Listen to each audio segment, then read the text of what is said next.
এই গুপ্তেশ্বৰ দেৱালয়ক জনা যায়। এই দেৱালয় অঞ্চলতে চিগৰি ঋষিৰ আশ্ৰম আছিল আৰু তেখেতে তপস্যা কৰিছিল। এই হিন্দুসকলৰ বাবে এটা নমস্য আৰু পূজ্যস্থল বুলি আমি ক'ব পাৰোঁ। এতিয়ালৈ যিমান উন্নয়ন হ'ব লাগিছিল, যিমান ৰাইজৰ ইয়াত আৱাগমন হ'ব লাগিছিল, কিবা কাৰণত হোৱা নাই। অহা দিনত প্ৰচাৰৰ জৰিয়তে ভক্তপৰায়ণ ৰাইজ আহক, দৈনন্দিন পূজা ভালকে চলক। মোৰ ব্যক্তিগত মন্দিৰৰ সা সম্পত্তি কোনে সভাপতি হ'ব, কোনে জেনেৰেল ছেক্ৰেটাৰী হ'ব, কোনে পৰিচালনা কৰিব, ইয়াৰ পৰা মই আঁতৰত থাকিব খুজিছোঁ। কিন্তু এই অঞ্চলটোত এই মন্দিৰ এটা নতুন ৰূপত আমি হিন্দু ৰাইজক আগবঢ়াই দিব পাৰিলে মোৰ মনটো বৰ ভাল লাগিব, মনটোত মই শান্তি পাম। এইটোৰ কাৰণে মই শান্তি পাম।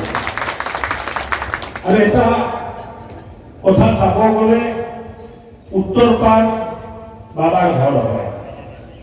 আৰম্ভণি যদি ভৈৰৱকুণ্ডৰ পৰা কৰে, ভৈৰৱকুণ্ডৰ পিছতে আপোনাৰ গুপ্তেশ্বৰ দেৱালয়ৰ পিছতে নাগশংকৰ পিছতে গুপ্তকাশী, আৰু আগে যদি আগবাঢ়ি যাই থাকে জিৰ' তেতিয়া শিৱ পৰিয়ালৰ এটা নতুন স্বয়ংভূ শিৱলিংগ আৰু বিভিন্ন আকৃতি তাত ওলাইছে আজি 12 বছৰ 14 বছৰ আগত।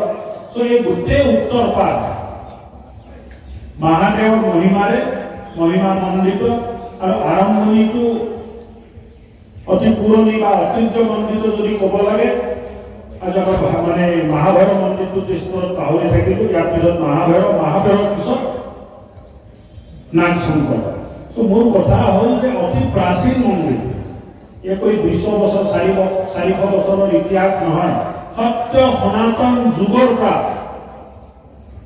যিটো ইতিহাস আমি বিচাৰিব পাৰোঁ, পুৰণত যাৰ বৰ্ণন আছে, তেনেকুৱা এটা মন্দিৰ। আজি আমাৰ বাবে দুৰ্ভাগ্যৰ কথা যে আমি যিটো মহিমামণ্ডিত হ'ব লাগিছিল মহিমামণ্ডিত হোৱা নাই। মই ভাবোঁ যে বাবাই এতিয়া বিচাৰিছে মহিমামণ্ডন হ'ব লাগে, উজ্জস্ব তেজস্ব হ'ব লাগে।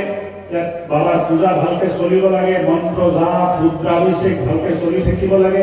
অহা দিনবোৰত এই যাৱতীয় ব্যৱস্থা লোৱাৰ কাৰণে জনপ্ৰতিনিধি হিচাপে আৰু বাবাৰ ভকত হিচাপে যি দায়িত্ব আপোনালোকে মোক দিব, এই দায়িত্বটো মই আখৰে আখৰে পালন কৰি যাম বুলি মই কৈছোঁ। খালি কমিটিটো বনাওঁতে চাব যে কমিটিটো ভালকে বনাব। যিটো কমিটিয়ে ব্যক্তিগত স্বাৰ্থ ঊৰ্ধত গৈ এই মন্দিৰৰ স্বাৰ্থত কাম কৰিব পাৰে, তেনেকুৱা এটা ধুনীয়া কমিটি আপোনালোকে বনাই লওক।